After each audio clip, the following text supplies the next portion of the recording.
At yun, mapagpalang gabi na naman, no? Mapagpalang araw naman sa atin lahat. Din sa Kalingap Tony. At ang ating mga gagawa ng reaction video ngayon ay isa na naman pong scout ni Kalingap Alvin. Ito si Samantha. Ito si Samantha at saka yung kanyang dalawang kapatid na di umano ay may sakit may diferensya sa pag-iisip. At ito ay sobrang nakakaawa kasi bukod sa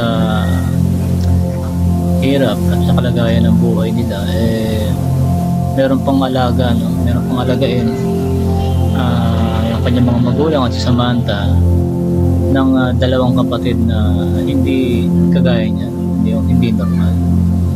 Kaya bago ang lahat, kung hindi ka pa po nakasubscribe sa channel ko, mag-subscribe ka po, Kalingap Tony. Siyempre kay Kalingap Alvin. Ito pong gagawa natin na reaction video ay siguradong maawa na naman kayo sa kalagayan. Panoorin natin yung maiksing clip na ay babahagi ko sa inyo. Sinong kasama mo dito? Si ate po. Si ate mo? Nasaan si ate mo? Ako sa loob. Ito kapatid mo, kumusta yung kapatid mo? Anong sakit nila? Ano po, kulang po sa isip. Ayun, no? Di bali, grabe yung hirap. At sa kabila nung kalagayan nila, parang patong-patong yung problema. May diferensya na yung dalawang kapatid. Tapos meron pang ganun pa yung kalagayan ng buhay nila, di ba? Yung bahay nila na ang liit-liit, tapos ang gulo-gulo. Kaya syempre sa murang edad na ganon ni Samantha, parang na-stress din siya. Kaya pansinin naman natin na si Samantha talagang parang hindi rin niya na masyadong naiintindihan na rin yung nangyayari. Siguro halo-halo na rin iisip niya sa pag-aalaga ng kapatid niya, tapos sa pag-aaral niya, tapos siya pa rin yung nag-aasikaso sa bahay, sa mga makakain, sa pagkain nila, ang tatlo. At hanggang ito nga,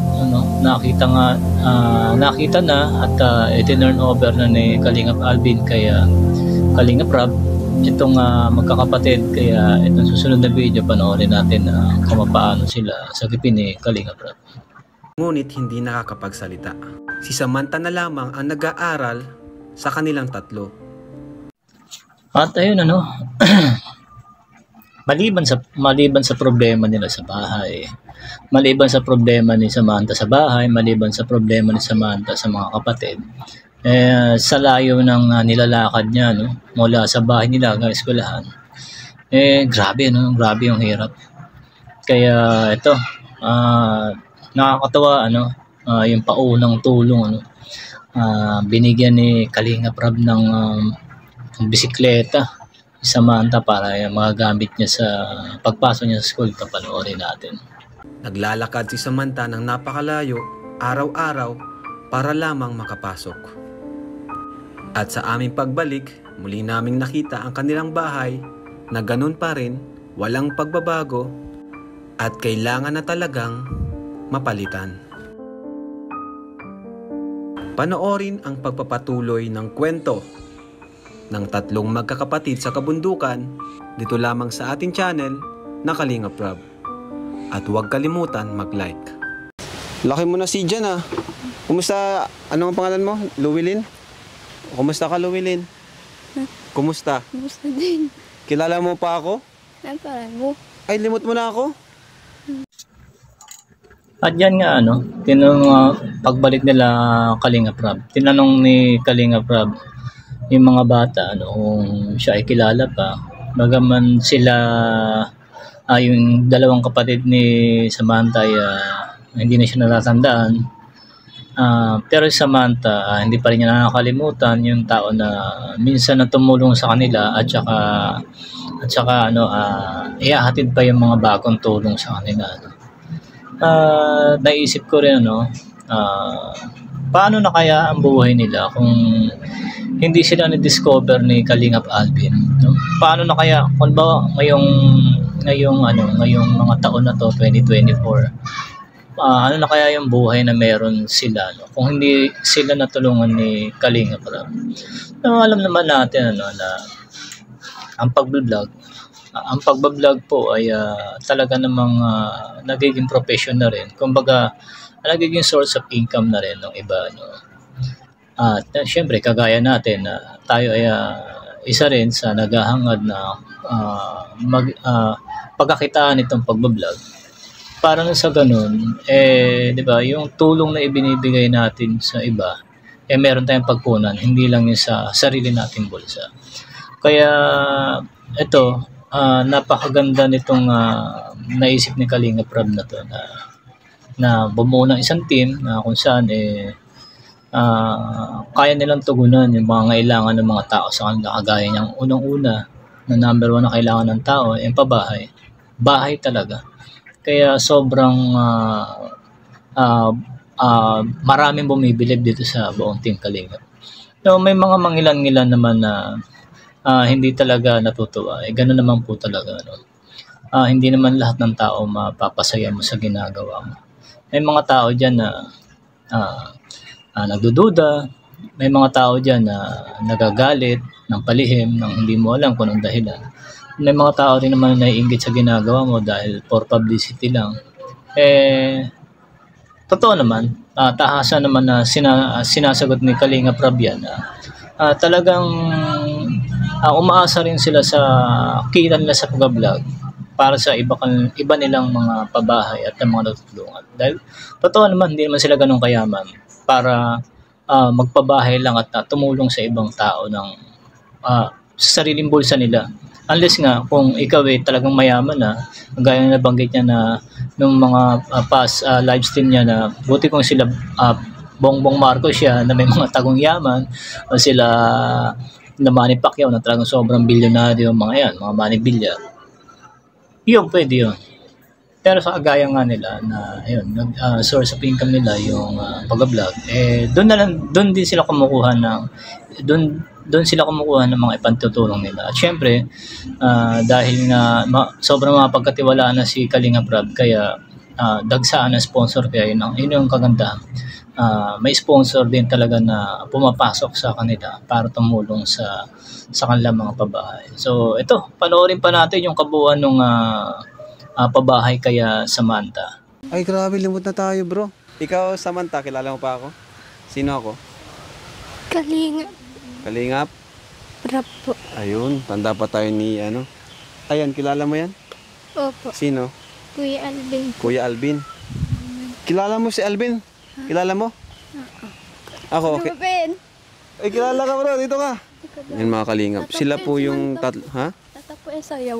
Si Samantha? Nasayaw siya? Tandaan ko yan ay. Mahihain si Samantha eh. Sabihin ka na. Ha? Hiya. Lapitan mo. Lapitan mo si Samantha. Tata. Kumusta naman kayo, Samantha, dito? Kumusta kayo? Anong grade mo na nga? Grade 6 po. Grade 6. Anong klaseng bahay ang gusto mo, Samantha? Yan na po, mahala. Kahit bahay kubo, okay na? Mga gamit. Gusto mo mga gamit? Opo. Anong gamit ang gusto mo, Samantha? Gaya pong damit. Lagay ng damit? Ayo, kasi tingnan nyo, bro, walang malagay ng damit nila. Ano yan? Di ba yung labahan? Nalaban na yan? Opo. Nalaban na, pero wala silang lagay ng damit. Kailangan natin talaga ipagawan sila ng bahay. Di ba madilim dito, Samantha? Hindi ba madilim? May ilaw naman. Opo. Pero siya, wala kayong kuryente. Wala po. Di ka na. So ito, panoorin pa natin yung kabuuan ng pabahay kaya Samantha. At ito, ribbon cutting na tayo kasama sila Kuya Bal.